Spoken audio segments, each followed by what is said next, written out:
Bonjour à toutes et à tous, bienvenue sur KTV, Kwezi FM, le 106.9 pour un temps de parole, oui, en direct, à la radio et à la télévision. Notre première invitée, on a beaucoup de chance de l'avoir sur ce plateau, c'est Jeanne Loyer. Jeanne, bonjour. Bonjour. Alors, on rappelle, vous êtes la directrice régionale des centres de dialyse Réunion et Mayotte, et vous êtes sur ce plateau pour annoncer une sacrée nouvelle, Jeanne.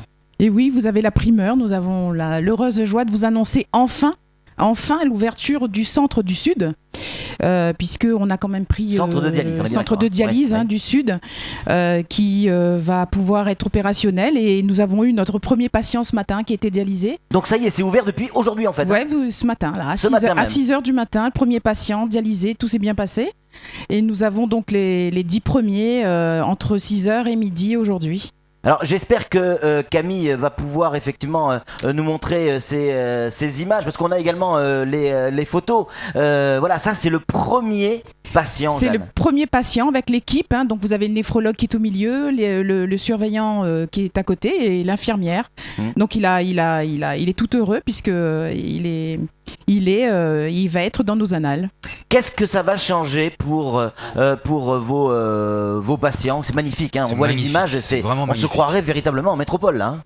Alors, ce qui va changer, c'est que nous avons pu faire en sorte que les patients, géographiquement parlant, soient plus proches de leur domicile, puisque nous avons donc un centre à Mamoudzou qui est au centre, et des patients qui font ça 3 fois par semaine, avec 1 heure de trajet, puisqu'ils habitent dans le sud déjà.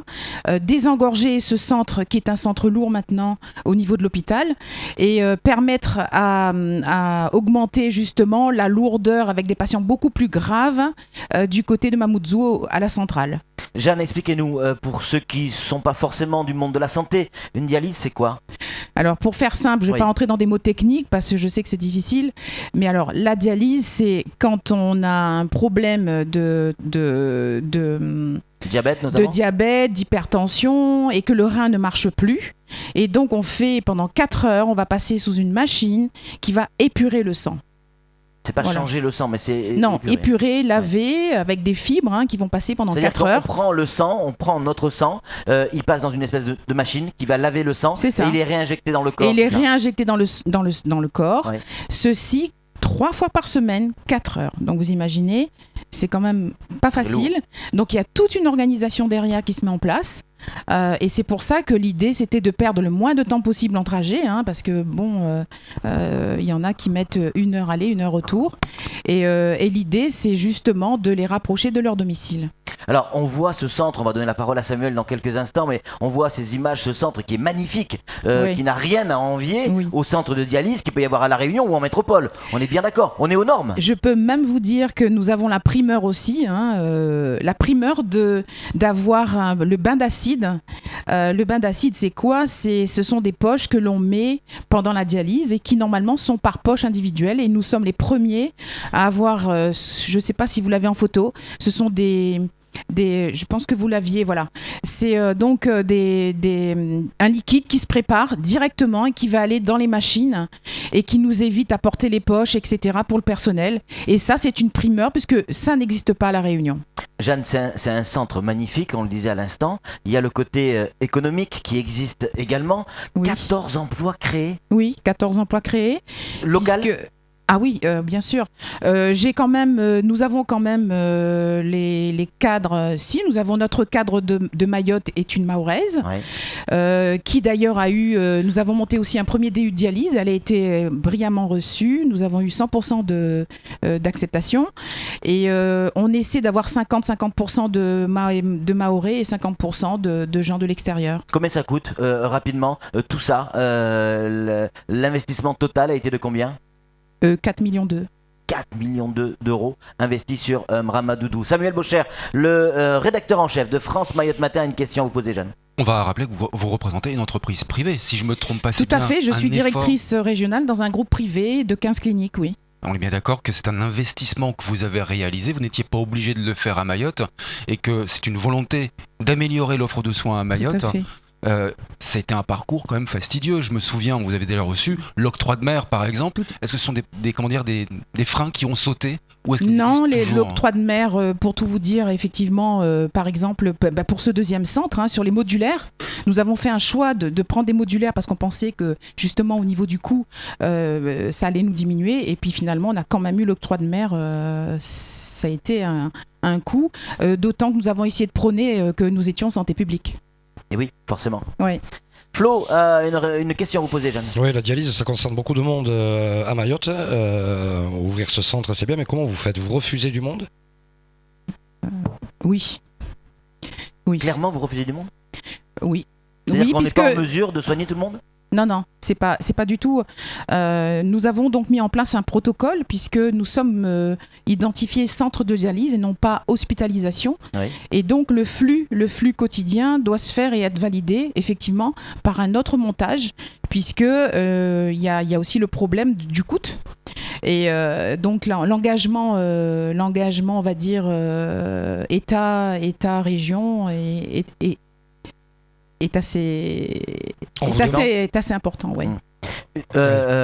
Qui paye j'ai besoin de faire une dialyse régulièrement. Je paye. Qui paye ? Ça dépend. Vous avez trois choix. Soit le premier, c'est donc le patient est envoyé en Evasan, donc pris en charge par l'hôpital. Donc là, du coup, le flux hôpital-centre, oui. Repris par l'ARS, l'Agence régionale d'hospitalisation. Donc là, nous avons une validation du directeur. Donc pour le coup, on est, nous, chapeautés. Ouais. Et c'est ce qui est en place aujourd'hui pour éviter justement le gruyère, on appelle ça, nous, le gruyère. Et ensuite, vous avez donc le privé qui vient en vacances, qui est couvert par sa sécu et qui, lui, ne pose pas de problème puisqu'il est affilié. Et puis, vous avez le patient qui vient en urgence aussi, mais qui, lui aussi, aujourd'hui, est validé par l'hôpital. Ça coûte combien une dialyse ? Alors, on a 3 sortes de dialyse. Ouais. C'est compliqué parce que je vais être simple aussi. Mais pour ceux qui sont dialysés le connaissent, le centre de Mamoudzou va être un centre de dialyse lourd. Lourd, ça veut dire que c'est une infirmière pour 4 et qu'on a toujours un néphrologue sur place, ce qui est un gros problème pour nous. Donc là, c'est à peu près dans les 378 €. Ouais. Et ensuite, vous avez l'UDM, qui est l'unité de dialyse médicalisée, qui là a besoin de moins de présence de médecins, un tout petit peu moins cher, donc je crois que c'est 60 € de moins cher. Et vous avez l'autodialyse qui est à 310 €, qui lui, là, le médecin est moins sur place. Et c'est ce fameux centre au sud qui va, lui, être en activité et qui ne concerne que des autodialyses. Et tout ça, si effectivement c'est ordonné par le CHM de Mamoudzou, ça coûte rien aux patients, on est bien d'accord ? Enfin oui, ça coûte rien aux patients, c'est pris en charge par l'État. Oui, c'est ça. Moi, ma question, c'est, je suis assuré social à Mayotte, je dois bénéficier d'une dialyse, je suis pris en charge par la sécurité sociale. Tout à fait. Là, pour le coup, vous passez directement par le centre et on vous prend. D'accord. Ce sont les personnes qui ne sont pas donc assurées sociales et qui posaient énormément de problèmes à Mayotte. On va le dire, c'est les personnes en situation étrangère, irrégulière ou étrangère qui posent problème, bien évidemment. Oui.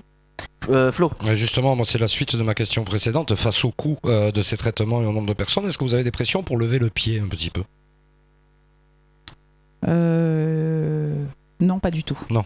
Bon, c'était juste une question, on ne sait jamais, parce que ça représente beaucoup d'argent tout ça quand même. Ouais. La principale joie dans cette affaire, c'est quoi ? D'avoir réussi ce que tout le monde prédisait comme quelque chose d'impossible ?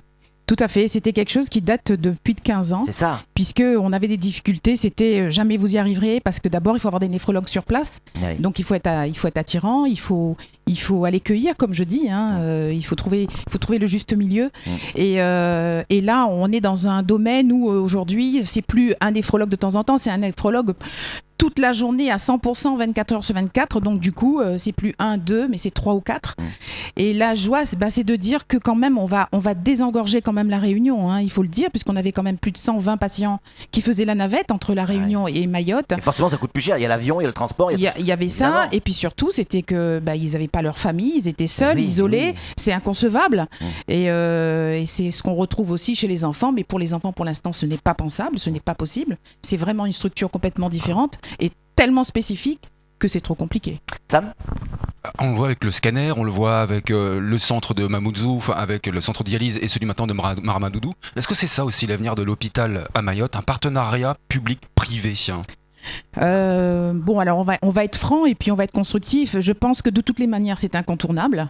L'hôpital ne peut pas, et loin de là, je pense qu'il ne faut pas. Bon, je vais être politique. Bon, j'en suis, je vais être un peu concrète.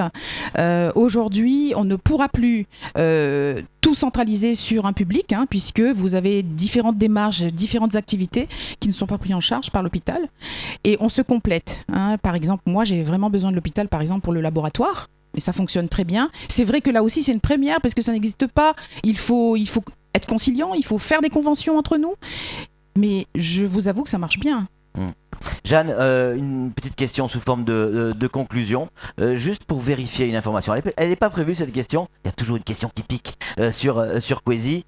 Vous travaillez avec une quinzaine de cliniques à La Réunion. Oui. On nous dit que vous alimentez également le CHM en personnel soignant. Info, intox?